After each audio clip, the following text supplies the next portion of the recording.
पिछली क्लास में हम अध्ययन कर रहे थे जीन के बारे में, और आज हम जो नेक्स्ट जो अपनी क्रॉप्स है मेज, इसके बारे में आज हम संपूर्ण रूप से अध्ययन करेंगे।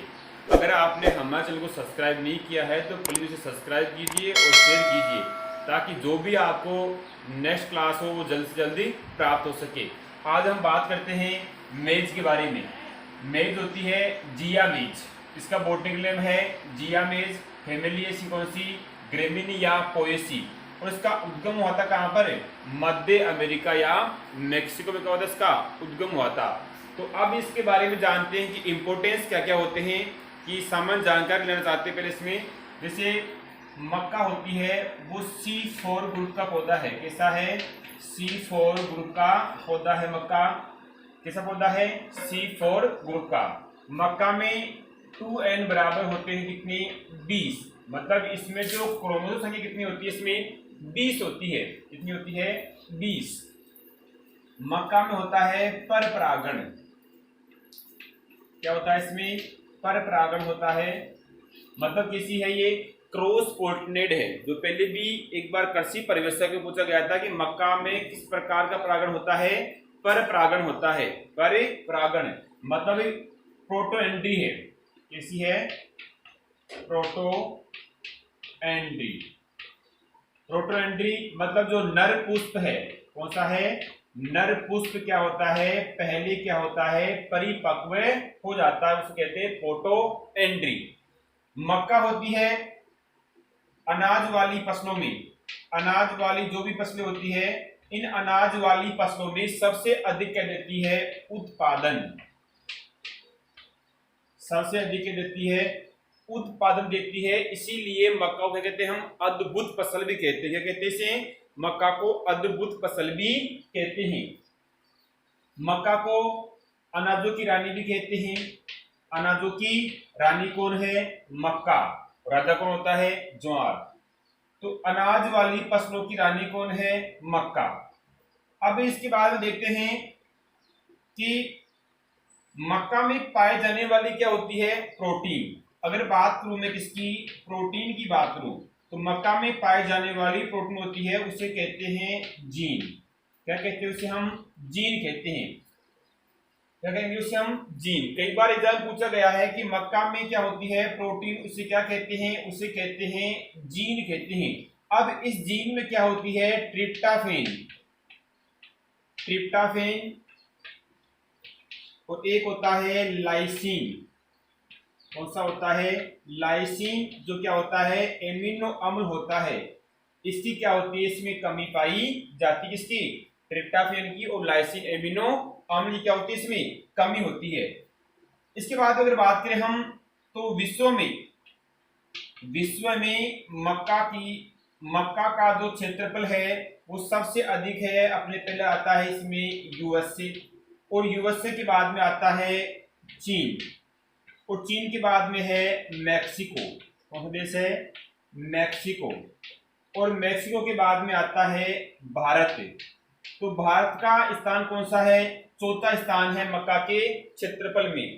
पहला किसका है? यूएसए का। उसके बाद में इसका आता है चीन का। अगर बात करें कहा कि हम भारत की बात करें तो भारत में सबसे अधिक मक्का की खेती होती है आंध्र प्रदेश में। कहाँ होती है? आंध्र प्रदेश में। जबकि उत्पादन सबसे अधिक कहाँ होता है? कर्नाटका में। कहाँ होता है? कर्नाटक में। अगर बात करूं मैं किसकी? अपने राजस्थान की बात करता हूं मैं, तो राजस्थान में मक्का की जो खेती होती है वो होती है जैसे उदयपुर है, चित्तौड़ है, बांसवाड़ा है, ठीक है ना, वहां पर इसकी खेती की जाती है। तो मक्का कैसा पौधा है? C4 ग्रुप क्या है? पौधा है। 2n कितने होते हैं इसमें? 20 होते हैं। परागण कैसा होता है? पर परागण मतलब क्रॉस पोर्टनेड है।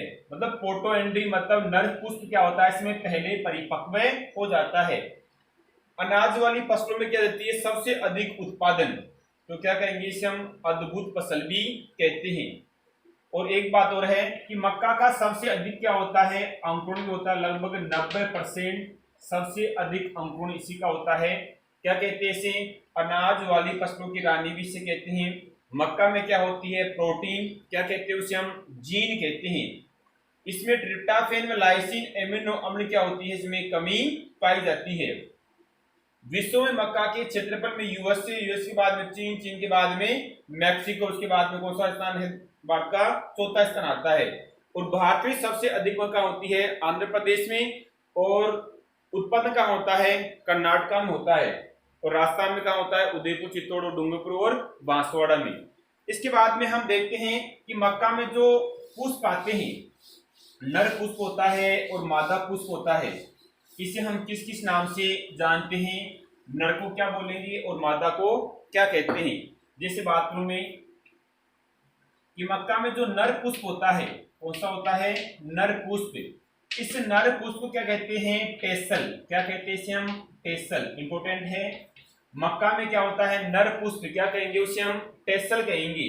और एक होता है इसमें मादा पुष्प, कौन सा होता है, मादा पुष्प, उसे क्या कहेंगे, उसे कहेंगे हम सिल्क। क्या कहते हैं उसे, सिल्क कहते हैं, सिल्क कहते हैं। अब बात करते हैं नर पुष्प। मक्का में क्या होते हैं, नर पुष्प, क्या कहते हैं उसे, टेसल कहते हैं। अब मक्का में क्या आता है, नर पुष्प आता है, और इस नर पुष्प को वहां से हमें पौधे से हटाना है, तो उसे कहेंगे डी टेसलिंग। क्या कहेंगे, डी टेसलिंग। क्या कहेंगे उसे, डी टेसलिंग। मक्का में नर पुष्प का क्या कहते हैं, उसको टेसल कहेंगे, और नर पुष्प को जो हटाने की क्रिया होती है कहलाती है कौन सी, डी टेसलिंग। क्या कहलाएगी, डी टेसलिंग। अब मक्का में क्या आता है, मादा पुष्प, क्या कहते हैं उसे, सिल्क। क्या कहेंगे उसे, सिल्क। अब सिल्क जो आने की जो क्रिया होती है उसे क्या कहेंगे, सिल्किंग।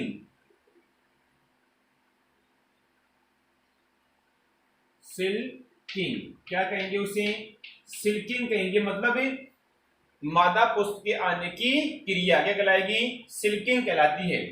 इसके बाद में जो मक्का का पौधा होता है, मक्का का पौधा होता है द्विलिंगाश्रयी। द्विलिंगाश्रयी, द्विलिंगाश्रयी मतलब होता है मोनोसियस, मोनोसियस। अब इससे देखते हैं मोनोसिस क्या होता है।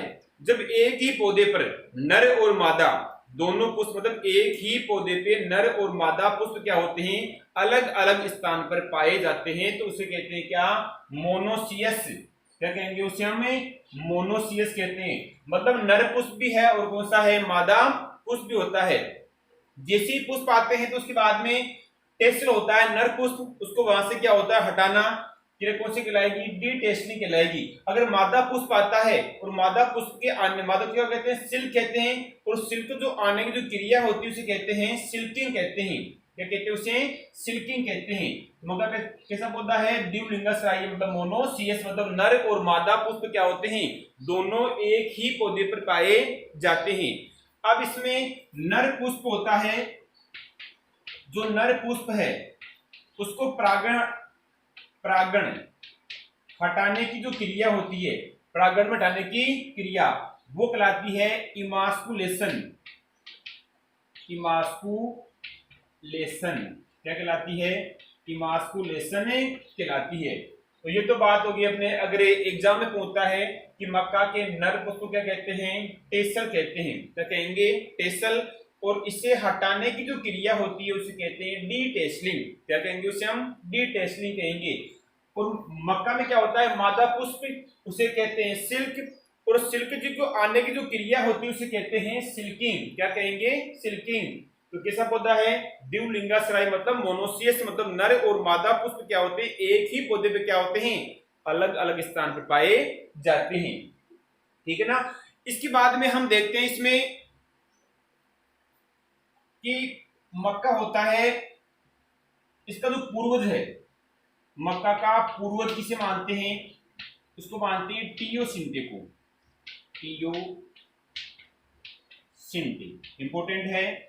मक्का का पूर्वज किसे मानते हैं, टीओसिंटे को मानते हैं।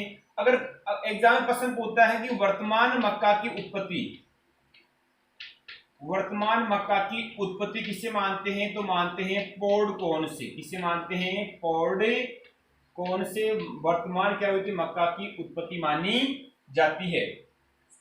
मक्का के दानों की बात करें हम तो दाने का जो प्रकार है वो कौन सा होता है, कैरिओप्सिस। कौन सा होता है, कैरिओप्सिस। पहले हमने गेहूं पढ़ा था, उसमें कौन सा था, उसमें कैरिओप्सिस। तो मक्का में अगर दानों की बात करूं मैं तो दानों में क्या होती है, 10% क्या होती है, प्रोटीन से क्या कहते हैं हम, जीन कहते हैं। और दानों में अगर तेल की बात करूं मैं तो दानों में जो तेल की मात्रा होती है वो कितनी होती है, 4%। कितनी होती है, 4%। और मक्का के दाने का जो भून होता है उस भून में कितना होता है तेल, 30 से 40% क्या होता है उसमें तेल की मात्रा उसमें पाई जाती है। ठीक है ना।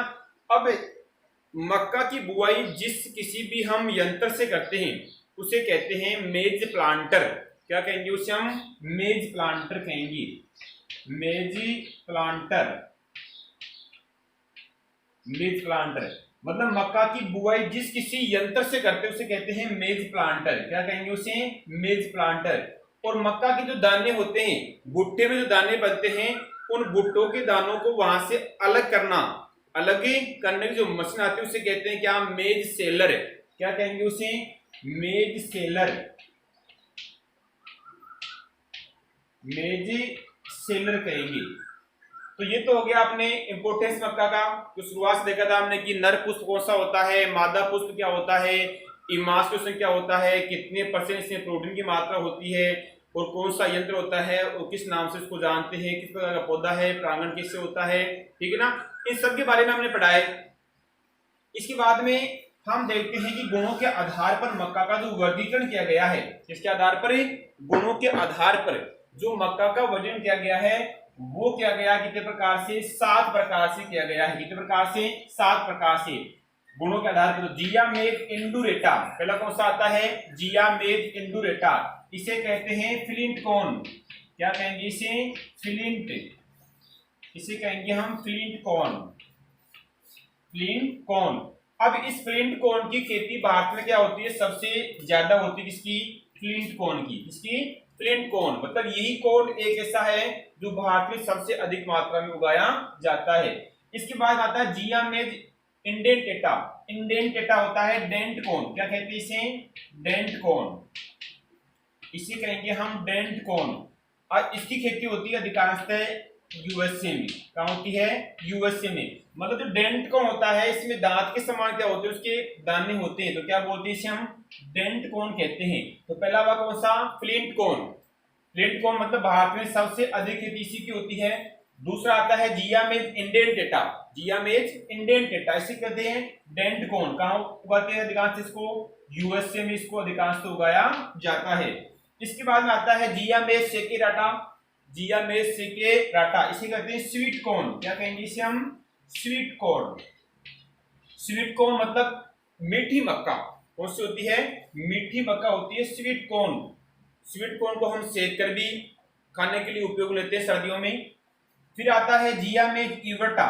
जियामेट इवटा इसे कहते हैं पॉप, पॉपकॉर्न, जो सब जानते हैं पॉपकॉर्न, जिसको बोलते हैं पॉपकॉर्न, इसके बनते हैं फूले बनते हैं, वो कौन सा होता है, पॉपकॉर्न।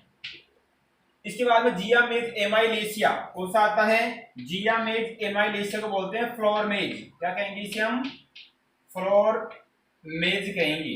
फ्लोर मेज इसका क्या बनता है, आटा बनता है। क्या बनता है इसका, आटा बनता है फ्लोर मेज का। इसके बाद आता है जियामेट टूनिकाटा। जियामेट टूनिकाटा इसे कहते हैं पॉड कॉर्न।